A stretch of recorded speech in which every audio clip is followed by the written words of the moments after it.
আরজি কর থেকে pass out, এবার ডব্লিউবিসিএস এ রাজ্যের তৃতীয় গোপালনগরের দেবজ্যোতি যোগদান করতে চলেছেন রাজ্য পুলিশের ডিএসপি পদে। এমবিবিএস এ কলকাতা আরজি কর থেকে পাস আউট, তারপর হঠাৎই খেয়াল হলো ডব্লিউবিসিএস দেওয়ার, এবং ডব্লিউবিসিএস এও নজর কাড়া সাফল্য, গোটা রাজ্যের মধ্যে তৃতীয় দেবজ্যোতি।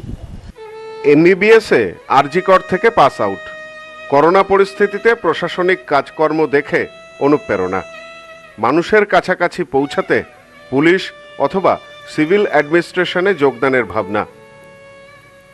সেই মতোই প্রস্তুতি। 2023 সালে ডব্লিউবিসিএস পরীক্ষায় বসেন তিনি। গত জানুয়ারির শেষ দিকে প্রকাশিত হয় ফলাফল। রাজ্যের মধ্যে ডব্লিউবিসিএস এ তৃতীয় স্থান গোপালনগরের দেবজ্যোতি হালদারের। রাজ্য পুলিশের ডিএসপি পদে যোগদান করতে চলেছেন দেবজ্যোতি। চিকিৎসা পরিষেবা ছেড়ে বা ডাক্তারি ছেড়ে কেন এই সিদ্ধান্ত জানালেন নিজের মুখেই। আমি পাস করি 2021 সালে। তো ওই সময় আমি কোভিড-19 প্যান্ডেমিকের ইয়েটা চলছিল।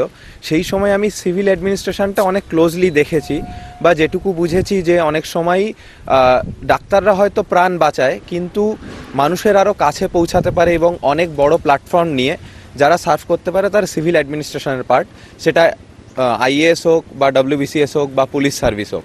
তো এই দুটো সার্ভিসকে অনেক ক্লোজলি দেখার ফলে আমি ভেবেছিলাম যে এরকম একটা প্ল্যাটফর্ম পেলে আমি নিশ্চয়ই আরও মানুষের কাছাকাছি পৌঁছাতে পারবো এবং তাদের জীবনে মাল্টি ডাইমেনশনাল চেঞ্জ আনতে পারবো। তো সেইখান থেকে এইরকম সিদ্ধান্ত আমার নিয়েছি। উত্তর 24 পরগনার গোপালনগর থানার অন্তর্গত সারদাপল্লী এলাকার বাসিন্দা দেবজ্যোতি। বাবা তাপস হালদার বাগদা থানার অন্তর্গত রানীহাটি উচ্চ বিদ্যালয়ের অঙ্কের শিক্ষক ছিলেন। অবসর গ্রহণ করেছেন মাত্র 1 বছর আগে। ছেলের সাফল্যে খুশি বাবা নিজেও। তিনি বলেন, শিক্ষক হিসাবে সমস্ত ছাত্রছাত্রী আমার সন্তানের মতো। আমি চেষ্টা করেছি তাদের গড়ে তোলার। আমার সন্তানকে আমি যতখানি দিতে পেরেছি, আমার স্কুল জীবনে আমার ছাত্রছাত্রীদের তার থেকে অনেক বেশি দিয়েছি। হয়তো তার ফলও হতে পারে যে সে তার থেকে বেশি শিক্ষায় শিক্ষিত হয়েছে। আর তার সাফল্যে সত্যি শুধু আমি নই, আমার সঙ্গে পশ্চিমবঙ্গবাসী পুরো গর্বিত তার এই রেজাল্টটার জন্যে। আমি চাইব ভবিষ্যতে সে ঠিক যে মানসিকতা নিয়ে এগিয়েছে এই অ্যাডমিনিস্ট্রেটিভ সাইডের জন্যে, সে যেন সত্যিই সেটা পূরণ করতে পারে। দেবজ্যোতির মা রমা হালদার একটি বেসরকারি স্কুলের শিক্ষিকা। ছেলের সাফল্যে স্বভাবতই গর্বিত মা রমা দেবী। তিনি বলেন, ছোট থেকেই ওর পড়াশুনোর প্রতি এত আগ্রহ ছিল না, এমনকি একবার ফেলও করেছিল। তারপর ওকে নিয়ে চলে যায় কল্যাণীতে। বলতে গেলে প্রথমেই বলতে হয়, যখন 3 বছরে এই কেজিসিসি সারদা শিশু শিক্ষা নিকেতনে ভর্তি হলো, তা 1 বছর পড়েছে, কিন্তু তাকে একই চন্দ্র কিছুই শেখাতে পারেনি। সে বইয়ের দিকে তাকাতেই না। স্কুলের টিচাররা যদি বলতে আরে আয় পড়, আমি এমএসসি পাস, ব্যাস, আর কিছুই না। এবার ঠাম্মা দাদু দুইজনই টিচার ছিলেন হাই স্কুলের। ঠাম্মার গিরিবালা ছিলেন, আর দাদু কৃষ্ণনগরের ওইদিকের এক হাই স্কুলের টিচার ছিলেন। বাবা টিচার ছিলেন, বাবা টিচার, কিন্তু কেউ ওকে শেখাতে পারে না। আর আমিও স্কুলে চাকরি করতাম, আমিও স্কুলের টিচার ছিলাম, কিন্তু আমরা কেউ শেখাতে পারিনি। 1টা বছর পুরো ফেল করে গেল। এবং ঠাকুমা স্কুলটা তৈরি করেছিলেন, তাই উনি ম্যানেজিং কমিটির প্রেসিডেন্ট ছিলেন। তাই এখন প্রেসিডেন্টের নাতি ফেল করেছে। টিচাররা সবাই বলছে যে আমরা কি করব, প্রেসিডেন্ট তো আমাদের আস্ত রাখবে না। তা তখন প্রেসিডেন্ট বললেন, না, আমার নাতি যখন পড়লোই না, ফেলই করেছে, তো ফেলই থাকুক, 1টা বছরও থাকুক, আবার নতুন করে পড়ুক, ওর মধ্যে সেন্স আসুক যে আমি ফেল করেছি, আমি আবার নতুনদের সাথে পড়ছি।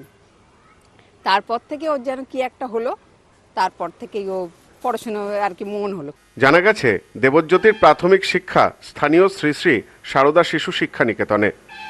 এদিন প্রাথমিক স্কুলে গিয়ে বিদ্যালয়ের শিক্ষক শিক্ষিকাদেরও প্রণাম করে আসেন তিনি।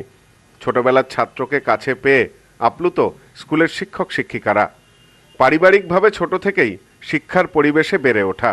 প্রয়াত ঠাকুরদা ও ঠাকুমা দুজনেই শিক্ষকতা করতেন। ঠাকুরমা ছিলেন গোপালনগর গিরিবালা বালিকা বিদ্যালয়ের শিক্ষিকা। ছোট থেকেই পড়াশুনোর প্রতি বাড়তি ঝোঁক রয়েছে তার। গোটা রাজ্যের মধ্যে ডব্লিউবিসিএস পরীক্ষায় নজর কাড়া সাফল্য এলাকার ছেলের। স্বাভাবিকভাবেই গর্বিত এলাকাবাসীরাও। আগামী দিনে যারা উচ্চ পদে চাকরির জন্য প্রস্তুতি নিচ্ছেন, তারা কিভাবে প্রস্তুতি নেবেন সে কথাও জানালেন তিনি। তো প্রথমত বলতে চাইবো যে হার্ডওয়ার্ক এবং ডেডিকেশন সেইটার প্রতি থাকা উচিত। সেটা যে পরীক্ষাই হোক না কেন, অ্যাটলিস্ট 2 থেকে 3 বছর অন্তত সেটার পিছনে লেগে থাকা, নিরন্তর পরিশ্রম করে চলা, সেগুলোর রেলিভেন্ট যে পড়ার বই রয়েছে সেইগুলো ফলো করা এবং তার টেস্ট সিরিজ দেওয়া, তার প্রিভিয়াস ইয়ার কোশ্চেন সলভ করা এবং তার সাথে সাথে ডিসিপ্লিন থাকা এবং বিশ্বাস করা যে একদিন না একদিন নিজের লক্ষ্যে অবশ্যই পৌঁছানো সম্ভব। আর অবশ্যই ভগবানের প্রতি বিশ্বাস রাখাও খুব জরুরি এবং নিজের মা বাবা এবং অন্যান্য গুরুজন যারা নিজের শিক্ষক তাদের প্রতি মানে সম্মান করা এবং তাদের আশীর্বাদও অবশ্যই এই পথে খুব জরুরি। ডাক্তারির পর ডব্লিউবিসিএস, আগামীতে ইউপিএসসির জন্য প্রস্তুতি নিতে শুরু করেছেন, সে কথাও জানালেন দেবজ্যোতি। এমবিবিএস ছেড়ে ডব্লিউবিসিএস এ নজর কাড়া সাফল্য, গোটা রাজ্যে তৃতীয়। এখন লক্ষ্য ইউপিএসসি, তারও প্রস্তুতি চলছে দেবজিতের। শুভকামনা রইল আমাদেরও। ক্যামেরায় সব্যসাচীর সাথে সোমনাথ মজুমদার, নিউজ নোম্যান্সল্যান্ড, গোপালনগর।